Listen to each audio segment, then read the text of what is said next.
नमस्कार विद्यार्थी मित्रांनो, आपल्या इंट्रोडक्शन टू कॉन्स्टिट्यूशन या व्याख्यानमालेमधील हे तिसरं व्याख्यान जे आहे ते आपण घेत आहोत. मी प्रमोद तांबे.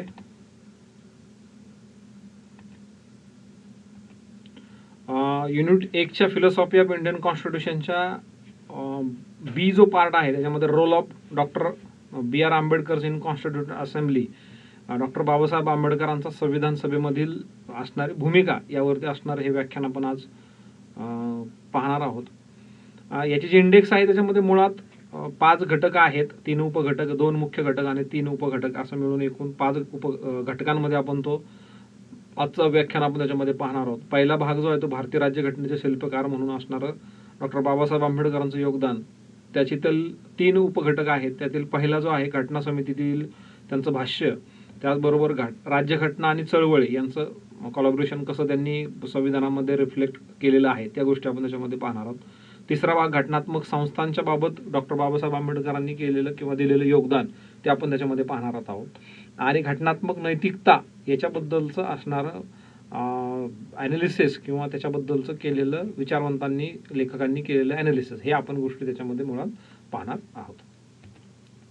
भारतीय राज्यघटनेचे शिल्पकार ज्यावेळेस आपण डॉक्टर बाबासाहेब आंबेडकर यांना म्हणत असतो त्यावेळेस एकूणातच ज्या काय बाबी त्यांना घटनेचे शिल्पकार करतात त्या गोष्टी आपण त्याच्यामध्ये पाहणार आहोत किंवा त्यांच्या थिंकिंग प्रक्रियेचा जो आहे तो विचार आपण त्याच्यामध्ये करणार आहोत. डॉक्टर बाबासाहेब आंबेडकरांचं व्यक्तिमत्व घटनात्मक विकासाबरोबर घडत गेले. त्यांनी 20व्या शतकातील दुसऱ्या दशकापासून घटनात्मक फेरबदलांच्या प्रत्येक समितीबरोबर काम केलं होतं. त्यांचे पाश्चिमात्य देशातील घटनात्मक विकासाच्या इतिहासाचे सूक्ष्म वाचन होते. तसेच त्यांना भारतीय सामाजिक आर्थिक परिस्थितींचे सूक्ष्म आकलन असलेले आपल्याला पाहता येतं. भारतात ब्राह्मणवादी, संस्थानिक, सरंजामी जमीनदारी हा एक वर्ग प्रभावी होता. दुसरा भांडवलदार व मध्यम वर्ग होता. तर तिसरा वर्ग शेतकरी, शेतमजूर, बहिष्कृत, कामगार, मागास व महिला यांचा होता. या 3 वर्गांच्या हितसंबंधांचे दावे राज्यघटनेमध्ये केले जाते. डॉक्टर आंबेडकरांनी या तिसऱ्या वर्गासाठी म्हणजेच कोणता तर तिसरा वर्ग शेतकरी, शेतमजूर, बहिष्कृत असणारे लोक, कामगार, मागास आणि महिलांचा याच्यामध्ये या वर्गासाठी तिसऱ्या वर्गासाठी संविधान सभेत सर्वात जास्त उठावदार कामगिरी केलेली आपल्याला त्याच्यामध्ये पाहता येते. या अर्थाने वर्गीय कामगिरी त्यांच्या जीवनातील भारताला आकार देणारी अत्यंत महत्त्वाची ठरली. त्यांच्या जीवनातील हा एक क्रांतिकारी पैलू दुसऱ्या दशकापासूनच विकसित होत आलेला आपल्याला पाहता येतो. या अर्थाने त्यांच्या जीवनातील क्रांतिकारी घटनात्मक कामगिरीचे सरळ 3 टप्पे पडतात. पहिला जो आहे तो 1919 पासून ते 19 घटना समितीपर्यंतचा हा आरंभीचा टप्पा होता, म्हणजे तो 1919 ते 1946 असा आपल्याला पाहता येतो. दुसरा टप्पा जो आहे तो भारतीय घटना समितीतील कामगिरी हा दुसरा टप्पा त्यांचा होता, म्हणजे तो 6 डिसेंबर 1946 ते 26 नोव्हेंबर 1949 पर्यंत आपल्याला तो पाहता येतो. तिसरा जो आहे राज्यघटनेच्या अंमलबजावणीचा टप्पा आपल्याला पाहता येतो, तो 26 नोव्हेंबर 1949 ते 1956 पर्यंतचा तो टप्पा आपल्याला त्याच्यामध्ये पाहता येतो. या टप्प्यात त्यांनी नव्याने चिकित्सक दृष्टीने राज्यघटनेकडे पाहिले होते. विशेषतः घटनात्मक नीतिमूल्यांचा नैतिकतेचा मूल्यवान विचार त्यांनी आधुनिक भारतासाठी मांडला. यामुळे डॉक्टर आंबेडकर भारतीय राज्यघटनेच्या संदर्भात 3 गोष्टींचे शिल्पकार ठरतात. पहिली, डॉक्टर आंबेडकर भारतीय राज्यघटनेचे शिल्पकार आहेत हा एक त्यांच्या जीवनचरित्राचा वर्गीय पैलू आहे. या पैलूची संवेदनशील आणि अभ्यासपूर्ण चर्चा 1950 पासूनच होत राहिली आहे. डॉक्टर रावसाहेब कसबे, डॉक्टर गोपाळ गुरु यांनी हा दृष्टिकोन मांडला आहे. 2 घटनात्मक संस्थांची भारतीय संदर्भात उभारणी डॉक्टर आंबेडकरांनी केली. या त्यांच्या जीवनातील महत्त्वाच्या कामगिरीचे विवेचन सत्यरंजन साठे यांनी केले आहे. तिसरा जो टप्पा आहे तो किंवा तिसरी जी गोष्ट आहे ती म्हणजे विशेषतः राज्यघटनेचे शिल्पकार असण्याबरोबर ते घटनात्मक नैतिकतेचे शिल्पकार देखील होते. हा त्यांच्या जीवनातील चरित्रातील तिसरा क्रांतिकारी पैलू गेल्या 60 वर्षात समूळ अवस्थेत राहिलेला आपल्याला पाहता येतो. म्हणजे घटनात्मक नैतिकतेचे शिल्पकार म्हणून पण आपल्या या व्याख्यानामध्ये आपण त्या घटनात्मक नैतिकतेचा देखील त्याच्यामध्ये विचार करणार आहोत. परंतु समकालीन दशकात घटनात्मक नैतिकतेचे शिल्पकार डॉक्टर आंबेडकर हे चर्चा विश्व नव्याने प्रताप भानू मेहता, गौतम भाटिया, आकाश सिंग राठोड यांनी मांडलेले आपल्याला त्याच्यामध्ये पाहता येतं. डॉक्टर आंबेडकरांच्या जीवनातील राज्यघटनेचे शिल्पकार व घटनात्मक नैतिकतेचे शिल्पकार असे परस्पर सहसंबंधित एकत्र रूप पुढील 3 टप्प्यांमध्ये आपल्याला काय करता येतं, पाहता येतं. पहिला जो आहे तो घटना समितीतील भाष्य, जे आपण हे 3 टप्प्यांनी उपशीर्षकांच्या अंतर्गत आपण त्या गोष्टी आपण त्याच्यामध्ये पाहणार आहोत. पहिलं जे आहे घटनात्मक समितीतील भाष्य, दुसरं राज्यघटना आणि चळवळ, तिसरं घटनात्मक संस्था या याच्यातनं आपण ते पाहणार आहोत. पहिलं जे आहे ते घटनात्मक समितीतील भाष्य जे आहे ते आपण त्याच्याकडे पाहणार आहोत. डॉक्टर आंबेडकरांनी राष्ट्र, राजकीय संस्था व न्यायाच्या चौकटीत घटना समितीमध्ये वेळोवेळी भाष्य केले. घटनेचा प्रदीर्घ मसुदा तयार केल्यानंतर डॉक्टर आंबेडकरांचे काम संपले नाही, कारण यानंतर घटना समितीतील न्यायाची चर्चा घडत होती. न्यायाच्या संदर्भात घटना समितीत चर्चांना समर्पक उत्तर देणे, प्रत्येक कलमावर चर्चेला योग्य दिशा देणे, दुरुस्तींचा विचार करून घटनेला अंतिम स्वरूप देणे अशा विविध स्वरूपांचे कार्य डॉक्टर आंबेडकरांना करावे लागले होते. अनुच्छेदवार चर्चेत सुचवल्या जाणाऱ्या दुरुस्त्या स्वीकाराव्या किंवा फेटाळाव्यात याचा निर्णय त्यांना घ्यावा लागत असे. अनेक वेळा नवीन शब्दप्रयोगही त्यांना यामध्ये सुचवावे लागत होते. घटना समिती हे एक याच्या नवीन शब्दप्रयोगांचा अर्थ याच्यामध्ये असा आहे की आपल्या भारतीय संविधानावरती किंवा भारतीय राज्यव्यवस्थेवरती असणारा ब्रिटिश संसदीय पद्धतीचा पगडा, त्याबरोबर पाश्चात्य संसदीय पद्धतीचा पगडा, याच्यामुळे तिथल्या मूळ शब्द वेस्टमिनिस्टर पद्धती अशा पद्धतीचे नावे आहेत, याच्याला पर्यायी शब्द सुचवण्याचं काम देखील त्यांना त्याच्यामध्ये किंवा नवीन शब्द प्रयोग करण्याचं काम देखील त्याच्यामध्ये आपल्याला काय करता येतं, त्यांना करावं लागलेलं पाहता येतं. घटना समिती एक विधिमंडळच होते. एवढा मोठा कायदा, प्रदीर्घ चर्चा, त्यामधील सहभाग, त्यांना उत्तर देणे आणि मान्य करून घेणे हे एक न्यायासाठीची मोठी घडामोड होती. त्यांनी ही कामे न्याय या चौकटीत परिश्रमपूर्वक केलेली पाहता येतात. घटना समितीत कामकाज अवघड होते, कारण काँग्रेस पक्षामध्ये विविध विचार प्रवाह होते, तर डॉक्टर आंबेडकर न्याय या विचाराचे होते. तरीही डॉक्टर आंबेडकर यांनी लोकशाही मार्गाने मसुदा समितीत, घटना समितीत न्यायाच्या चौकटीत चर्चा घडवून आणल्या. सदस्यांमधील वैचारिक मतभिन्नता हे न्यायापुढील एक आव्हान डॉक्टर आंबेडकरांनी कार्यक्षमतेने पेलवले आपल्याला त्याच्यामध्ये पाहता येतं. दुसरा जो त्याच्यामधला मुद्दा आहे घटना, राज्यघटना आणि चळवळ. भारतीय राज्यघटनेचा मूळ आशय हा लोकांच्या आकांक्षामधून चळवळीमधून घडला. विशेषतः भारतीय स्वातंत्र्य चळवळीमध्ये घटनेचा आशय तयार झाला होता. तसेच जातीयांताच्या चळवळीत घटनेचा आशय व्यक्त केला होता. डॉक्टर आंबेडकर यांनी 1918 पासून त्याच्यामध्ये पासून भारतात ज्या चळवळी झाल्या त्यांच्या विविध वर्गीय व संस्थात्मक स्वरूपाच्या मागण्या राज्यघटनेमध्ये साररूपाने सामील केल्या आहेत. ही डॉक्टर आंबेडकरांची सर्वात मोठी कामगिरी होती. 1918 पासून ते तिथं वाचावं होते.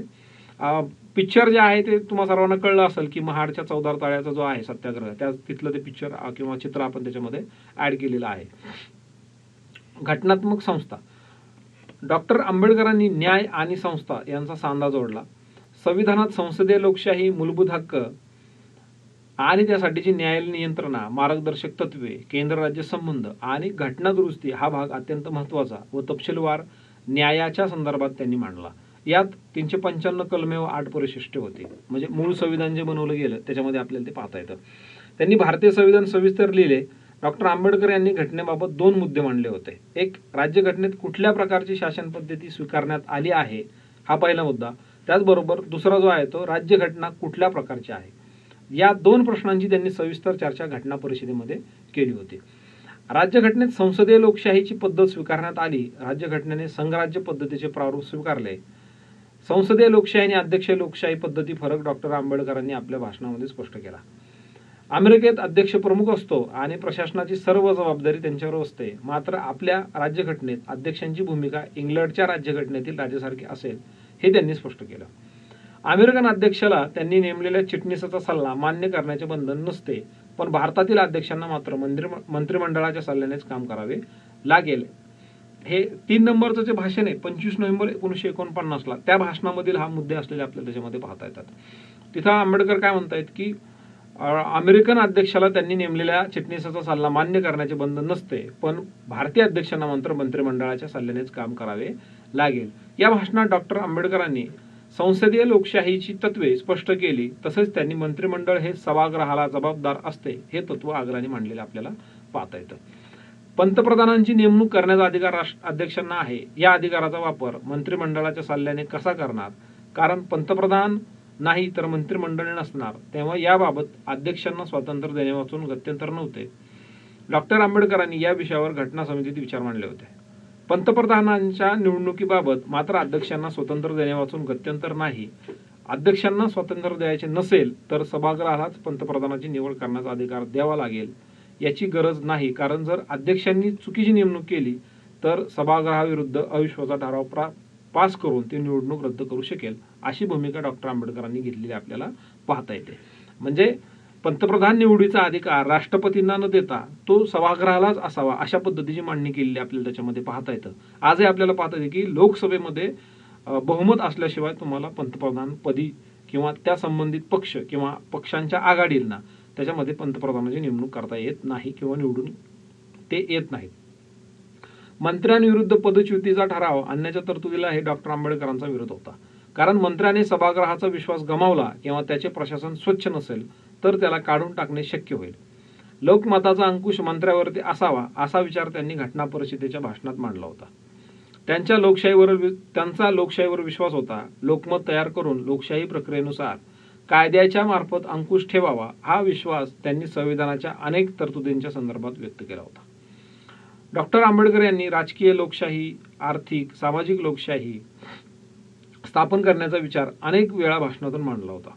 मार्गदर्शक तत्वांमध्ये या सामाजिक आर्थिक लोकशाहीचा उल्लेख होत होता. ही तत्वे शासनाने कार्यवाहीत आणावायची होती. ती तत्वे न्यायालयांमार्फत अंमलात आणली जाणार नव्हती. म्हणजे आपण मूलभूत अधिकार आणि मार्गदर्शक तत्व यांच्यामधला जो मूळ फरक पाहिला तर तो ह्याच्यामध्ये आपल्याला पाहता येतो की कशा पद्धतीनं मार्गदर्शक अधिकार, मूलभूत अधिकार जे आहेत ते न्यायालयामध्ये घेऊन आपण जाऊन त्याच्यामध्ये आपल्याला न्याय मिळवून घेऊ शकत होतो. परंतु मार्गदर्शक तत्वामध्ये ही बाब आपल्याला पाहता येत नाही. परंतु ती देशाच्या राज्यकारभाराची मूलगामी तत्वे आहेत असे संविधानात म्हटले आहे. कलम 37-38 या तत्वांच्या पाठीमागे कोणती शक्ती आहे असा प्रश्न उपस्थित झाला. या संदर्भात घटना समितीत प्रश्न विचारला गेल्यावरती डॉक्टर बाबासाहेब आंबेडकरांनी त्याच्या प्रश्नाचं विवेचन केलं. आपल्याला काय करता येतं, पाहता येतं. ही तत्वे न्यायालयामार्फत अंमलात आणली जाणार नसली तरी कुठल्याही पक्षाच्या सरकारची कारकीर्द मोजण्याची ती परिमाणे असणार आहेत. दर 5 वर्षांनी भारताचे लोक या परिमाणांवरच अधिकारूढ पक्षाला पुन्हा निवडून द्यायचे का नाही हे ठरवतील. मूलभूत अधिकाराबाबत कायद्यापुढे सर्व समान आणि कायद्याने सर्वांना समान संरक्षण एवढेच तत्व पुरेसे नाही असे डॉक्टर आंबेडकरांचे मत होते. त्यांना काही वर्ष तरी विशेष संधी देणे आवश्यक होते. याकरता मार्गदर्शक तत्वांमध्ये अनुसूचित जाती, जमातींच्या आणि समाजातल्या दुबळ्या गटांसाठी विशेष तरतूद करण्याची जबाबदारी शासनावर टाकली आहे. सरकारी नोकऱ्यांबाबत राखीव जागांची तरतूद करण्यात आली. कलम 16(4) उपकलमामध्ये राज्यघटनेतील अनुसूचित जाती जमातींचा स्पष्ट उल्लेखच आहे. या व्यतिरिक्त लोक मागास होते यांच्यासाठी मागास वर्ग अशी शब्द योजना कलम 16(4) मध्ये करण्यात आली. डॉक्टर कन्हैयालाल मुंशी यांनी माणसाला स्वतः मागासले म्हणून राखीव जागा मागता येतील का, असा अडाणी माणसाला स्वतः मागासलेले आहे म्हणून राखीव जागा मागता येईल का असा प्रश्न उपस्थित केला होता. डॉक्टर आंबेडकरांनी या चर्चेत बोलताना स्पष्ट केले की मागासलेपणाची व्याख्या स्पष्ट जर केली नाही तर राखीव जागा हा अपवाद न राहता मूळ समान संधीच्या नियमासच डावलण्यास कारणीभूत होऊ शकतं. म्हणजे प्रत्येकानंच जर त्या गोष्टीची मागणी करण्याचा आहे तर अपवाद राहणार नाही. ही बाब देखील डॉक्टर बाबासाहेब आंबेडकरांनी संविधान सभेच्या तत्वामध्ये किंवा ती चर्चा करताना पूर्ण किंवा ही केलेली आपल्याला त्याच्यामध्ये पाहता येते, चर्चा केलेली आपल्याला त्याच्यामध्ये पाहता येते. डॉक्टर आंबेडकरांनी या संदर्भात 2 प्रश्न उपस्थित केले. मागासवर्गीय कोणास म्हणायचे त्यांनी हा प्रश्न राज्य सरकारना सोडवण्यास सांगितले. दुसरा जो प्रश्न येतो, राखीव जागा आणि मागासलेपणा ठरवण्याचे नियम न्यायालयाच्या पुनर्विलोकन कक्षामध्ये येतील का, हा देखील प्रश्न त्यांनी तिथे उपस्थित केलेला पाहता येतो. या प्रश्नांची उत्तरे त्यांनी सकारात्मक दिले होते. राखीव जागांचे तत्व हे समानतेच्या तत्वाला पूरक असे तत्व आहे, म्हणजेच न्यायालयीन पुनर्विलोकन कक्षेत हा मुद्दा येतो अशी भूमिका त्यांनी त्याच्यामध्ये घेतली होती. व्यक्ती स्वातंत्र्याची व्याप्ती, धर्मविषयक स्वातंत्र्य, मालमत्तेचा अधिकार असे विषय चर्चेत महत्वाचे ठरले होते. डॉक्टर आंबेडकरांनी उदारमतवादी भूमिका याबाबत घेतलेली आपल्याला पाहता येते.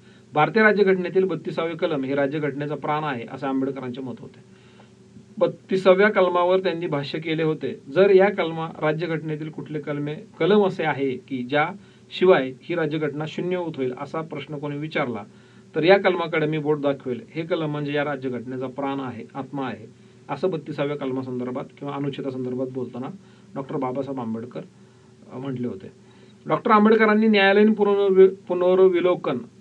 पुनर्विलोकनावर विश्वास व्यक्त केला होता. राज्यघटना म्हणजे वकिलांचा स्वर्ग होणार आहे यावर डॉक्टर आंबेडकरांनी भाष्य केले होते की कुठल्या राज्यघटनेच्या अन्वयार्थाबाबत वाद निर्माण होत नाहीत. अशी एकही राज्यघटना नाही की जिच्या अन्वयार्थाबाबतचे प्रश्न न्यायालयापुढे आले नाहीत. जर राज्यघटनेच्या अन्वयार्थाबाबत प्रश्न न्यायालयापुढे गेले तर मला त्याबाबत मुळीच लाज वाटणार नाही. कायदा, शिक्षण, धर्म ही सामाजिक परिवर्तनाची प्रभावी साधने आहेत. कायद्याचा वापर सामाजिक न्याय यावर आधारलेले नवी समाज व्यवस्था स्थापन करण्यासाठी करावयाचा आदेश कलम 38 मध्ये दिलेला आहे. तर प्राथमिक शिक्षणाची सोय याबाबत तरतुदी आहेत. धर्म हा प्रगतीसाठी वापरला जाऊ शकतो, तसेच प्रगती रोखण्यासाठीची शक्ती देखील तो बनू शकतो. प्रत्येक व्यक्तीला धर्मावर श्रद्धा ठेवण्याचे, त्याप्रमाणे आचरण करण्याचे आणि धर्माचा प्रसार करण्याचे स्वातंत्र्य देण्यात आले, परंतु हे स्वातंत्र्य बंधन घालून देण्यात आले. शासनाला सर्व जमातींसाठी समान नागरी कायदा करता येईल का? घटना समितीत धर्म स्वातंत्र्याच्या व्याप्तीमध्ये व्यक्तिगत कायद्याचा समावेश करावा का, असा प्रस्ताव सभासदांनी मांडला. डॉक्टर आंबेडकरांनी यावर असे भाष्य केले आहे की सामाजिक सुधारणा करण्याच्या शासनाच्या क्षमतेवरच यामुळे मर्यादा पडतील. भारतातील धर्माच्या संकल्पना व्यापक आहेत. त्यात जीवनाच्या सर्व बाबींचा समावेश होतो. जन्मापासून मृत्यूपर्यंतच्या सर्व व्यवहारांचा त्याच्यामध्ये समावेश होत असलेला आपल्याला पाहता येतो. धर्माची व्याख्या त्यांच्या आवश्यक श्रद्धा आणि उपासना यांच्या पलीकडे जाणारी नसावी, असे मत त्यांनी नोंदवले होते. शासनाला धर्माची व्याख्या धर्मापुरती सीमित करण्याचा अधिकार असलाच पाहिजे. तसे नसल्यास सामाजिक परिवर्तन रोखले जाईल, परंतु शासनाला अधिकार असणे याचा अर्थ तो वापरला जाणे असा होत नाही. अधिकारांचा वापर करताना सामाजिक धार्मिक भावनांचा विचार केला जाणे राजकीय व्यवहाराला धरून आहे. समान नागरी कायदा करण्याची क्षमता शासनाला आली तरी तो करताना कुठल्याही अल्पसंख्याक समाजावर लादून चालणार नाही. लोकशाही प्रक्रियेत शासन आवश्यक आहे. व्यवहारावाद म्हणजे संधी साधूपणा नव्हे. लोकशाहीत केवळ दंडुक्याने राज्य करता येत नसल्याने काही तडजोडी आवश्यकच असतात, अशी ठाम भूमिका डॉक्टर आंबेडकर यांनी समान नागरी कायद्याबद्दल घेतली होती. भारतीय राज्यघटनेच्या कामगिरीतून आणि घटना समितीच्या चर्चांमधून डॉक्टर आंबेडकर हे समतावादी व लोकशाही होते. तसेच त्यांचे व्यक्तिमत्व पुढे येते. त्यांना सामाजिक विषमतेबाबत चीड होते. सामाजिक विषमतेला त्यांनी विरोध केला. डॉक्टर आंबेडकर यांनी घटना समितीत सामाजिक, आर्थिक, न्याय यावर आधारलेली समाजव्यवस्था निर्माण करण्याची भूमिका घेतली होती. त्यांनी सर्व उद्योगांचे, जमिनींचे राष्ट्रीयकरण व्हावे किंवा करावे अशी मत मांडलेले आपल्याला पाहता येते. समाजवादी अर्थव्यवस्था असल्याशिवाय सामाजिक आर्थिक न्याय प्रस्थापित होणार नाही, असे त्यांनी भाष्य केले होते. हे विचार त्यांनी मसुदा समितीचे अध्यक्ष होण्यापूर्वीच व्यक्त केलेले आपल्याला काय करता येतात, पाहता येतात. मात्र मसुदा समितीवर त्यांनी खाजगी मालमत्ता हस्तगत करताना नुकसान भरपाई द्यावी असे मत व्यक्त केले होते. राज्यघटनेच्या मार्गदर्शक तत्वांमध्ये अर्थव्यवस्थेतून संपत्तीचे केंद्रीकरण मूठभर लोकांच्या हाती होऊ नये, उत्पादनाची साधने त्यांच्या विरोधी वापरली जाऊ नयेत याकरता शासनाने प्रयत्न करावेत, असे देखील त्यांनी सांगितले. मार्गदर्शक तत्वांमध्ये अर्थव्यवस्थेची पुनर्रचना हे तत्व अनेक कलमांमध्ये सांगितलेले आपल्याला आढळते. या सर्व प्रकारच्या कसरती डॉक्टर आंबेडकरांनी काळजीपूर्वक केल्या. या पद्धतीने त्यांनी राजकीय संस्था आणि न्याय यांचा सांधा जोडलेला आपल्याला त्याच्यामध्ये पाहता येतं. पुढचा आणि शेवटचा मुद्दा जो आहे तो म्हणजे घटनात्मक नैतिकता, जो आपण पहिल्या या व्याख्यानाच्या सुरुवातीला बोलताना पाहिलेले की हा मुद्दा जो आहे तो बऱ्याचदा डॉक्टर बाबासाहेब आंबेडकरांचा आणि संविधानाचा अभ्यास करत असताना काय केला जातो, मिस किंवा त्याच्यामध्ये तो वगळला जातो किंवा त्याचा अभ्यास आतापर्यंत न केलेला आपल्याला त्याच्यामध्ये पाहता येतो. असा एक नवीन मुद्दा आपण त्याच्यामध्ये आज पाहणार आहोत. डॉक्टर आंबेडकर यांनी 4 नोव्हेंबर 1948 रोजी द ड्राफ्ट कॉन्स्टिट्यूशन मध्ये घटनात्मक नैतिकता ही संकल्पना प्रथम मांडली होती. 25 नोव्हेंबर 1949च्या वादविवाद घटनात्मक नैतिकतेची चर्चा जे शेवटचं त्यांचं भाषण होतं त्याच्यामध्ये संविधान सभेमधलं घटनात्मक नैतिकतेची चर्चा त्यांनी केलेली आपल्याला त्याच्यामध्ये पाहता येतं. घटनात्मक नैतिकता, शासनकर्ते आणि सर्व समाज या दोन्ही घटकांमध्ये महत्त्वाची भूमिका त्यांनी त्याच्यामध्ये सांगितलेली आपल्याला काय करता येते, पाहता येते. 10 जून 1950 रोजी त्रिवेंद्रम येथील लेजिस्लेटिव्ह चेंबर मध्ये घटना आणि घटनात्मक नैतिकता या विषयांवर त्यांनी भाषण केले होते. घटनात्मक नैतिकता ही नैसर्गिक भावना नाही, ही भावना सामाजिकरणाशी संबंधित असते. ही भावना जाणीवपूर्वक घडवावी लागते. डॉक्टर आंबेडकरांनी प्रोटे यांच्या घटनात्मक विचारांचा संदर्भ त्याच्यामध्ये दिला होता. स्वातंत्र्य आणि आत्मसंमय हे 2 मुद्दे त्यामध्ये महत्त्वाचे मांडलेले आपण त्यांनी पाहता येतात. भारतीय भूमीवर लोकशाही दिखाऊच आहे, भारतीय लोकांनी घटनात्मक नैतिकता अजून शिकणे बाकी आहे, अशी त्यांची भूमिका होती. डॉक्टर बाबासाहेब आंबेडकरांच्या घटनात्मक नैतिकतेचे 5 मुख्य स्रोत होते. पहिला जो आहे तो एक भारतातील 19व्या व 20व्या शतकातील चळवळींमध्ये स्वातंत्र्य, समता, बंधुता, प्रतिष्ठा याबाबतची जबाबदारी, त्यांच्या राज्यघटनेशी जोडलेले संबंध, यामुळे राज्यघटना भारतीय लोकांच्या आकांक्षांचे प्रतिबिंब ठरलेले आपल्याला त्याच्यामध्ये काय करता येतं, पाहता येतं. दुसरा जो आहे स्रोत तो म्हणजे राज्यघटनेतील घटनात्मक कलमे, उदाहरणार्थ 377 राज्यघटनेच्या सर्वोच्च स्थानाचं महत्व दिलेले यामध्ये आपल्याला काय करता येतं, पाहता येतं. तिसरा स्रोत जो आहे तो म्हणजे घटनात्मक समितीतील वादविवाद आणि त्यामधील घटनात्मक प्रक्रियेबाबत असणारं एकमत. राज्यघटनेने विशेष संसदीय पद्धती आणि आत्मसंयमाच्या तत्वाला अधिकृत केलेले याच्यामध्ये आपल्याला पाहता येतं. शासनाच्या सत्तेवरती कायदेशीर अंकुश ठेवणे हा कळीचा विचार यामध्ये आहे. सेल्फ लिमिटिंग जो आपण मुद्दा मांडला तो म्हणजे त्याच्यामध्ये काय आत्मसंयमाच्या तत्वाला जे आहे ते अधोरेखित त्याच्यामध्ये केलेलं आपल्याला पाहता येतं. 4 नोव्हेंबर 1948च्या भाषणानंतर त्यांनी पुन्हा 25 नोव्हेंबर 1949च्या वादविवादामध्ये घटनात्मक नैतिकतेची चर्चा केलेली आपल्याला काय करता येते, पाहता येते. संघराज्य अधिकार, त्याच्या अधिकार विकेंद्रीकरण, संसदीय शासन, निवडणुका या संदर्भांमध्ये त्यांनी घटनात्मक नैतिकतेचे संबंध स्पष्ट केलेले आपल्याला पाहता येतात. चौथा जो स्रोत आहे तो सर्वोच्च न्यायालय आणि बुद्धिजीवी वर्गाने केलेले युक्तिवाद त्यांनी स्पष्ट केले. विशेषतः एक नागरिक म्हणून संविधानाबद्दल आदर, नागरिकांनी घटनात्मक कर्तव्यांचे केलेले पालन, सत्ता स्पर्धक, सत्ताधारी व विरोधक यांनी राज्यघटनेचा आदर करावा, या गोष्टींचा समावेश त्यांनी घटनात्मक नैतिकतेत केलेला आपल्याला काय करता येतं, पाहता येतं. 5वा स्रोत जो आहे तो डॉक्टर आंबेडकर जो म्हणतात तो म्हणजे सार्वजनिक नैतिकता आणि घटनात्मक नैतिकता, यापैकी घटनात्मक नैतिकतेला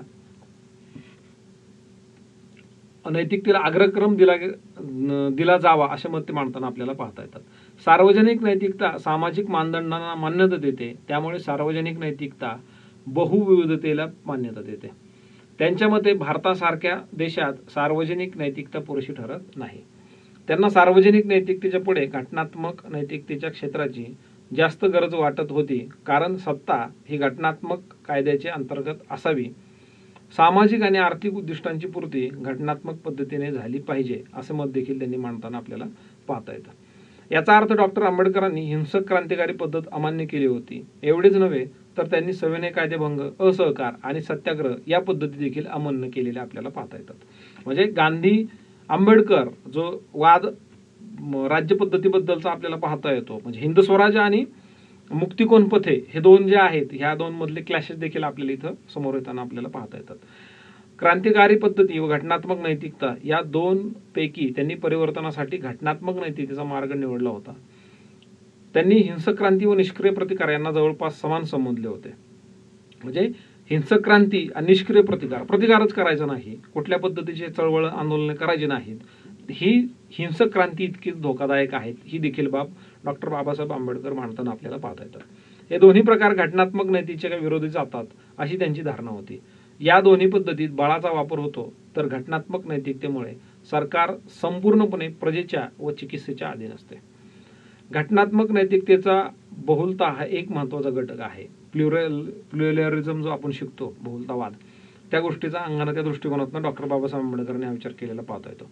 आंबेडकरांनी बहुविधतेला त्यांच्या सर्व खोल आशयास मान्यता दिली होती. महात्मा गांधी व डॉक्टर आंबेडकरांच्या हिंसेच्या विचाराबद्दल मतमतांतरे होती, तरी त्यांनी अहिंसेच्या तत्वाला मान्यता दिलेली आपल्याला पाहता येते. डॉक्टर आंबेडकरांनी तर घटनात्मक नैतिकतेमध्ये अहिंसेला स्थान दिले होते. मतभिन्नतेमधून घटनात्मक प्रक्रियेने मार्ग काढण्यासाठी अहिंसा उपयुक्त ठरते असे मत देखील आंबेडकरांनी मांडलेलं आपल्याला पाहता येतं. संसद, न्यायालय यांच्या केंद्रस्थानी सदाचार आहे, लोकेच्छा आणि प्रतिनिधींच्या दाव्यात त्यांनी घटनात्मक नैतिकता मांडली होती. ही देखील आपल्याला त्याच्यामध्ये काय करता येतं, पाहता येतं. विशेष म्हणजे डॉक्टर आंबेडकरांनी विभूती पूजा अमान्य केली. त्यांनी लोकानुरंजनवादी सार्वभौम घटनाविरोधी मांडले. आपल्या हे आत्ताच्या काळामध्ये जास्त पाहण्यासारखं आहे की विभूती पूजा कशा पद्धतीने ते अमान्य करतायत आणि आपल्याकडे विभूती पूजेशिवाय राजकारण होत नाही, ह्या गोष्टी आपल्याला त्याच्यामध्ये पाहता येतात. त्याचबरोबर लोकांना रंजनवादी ज्या आहेत, लोकांना खुश करण्यासाठी केलेल्या ज्या काही बाबी आहेत, या सगळ्या सार्वभौम घटनाविरोधी त्यांनी मांडलेल्या आपल्याला पाहता येतात. ते म्हणतात की आपल्या सार्वजनिक जीवनात संवैधानिक नीतिमत्तेची तत्वे मोजण्याची गरज त्यांनी मांडली होती.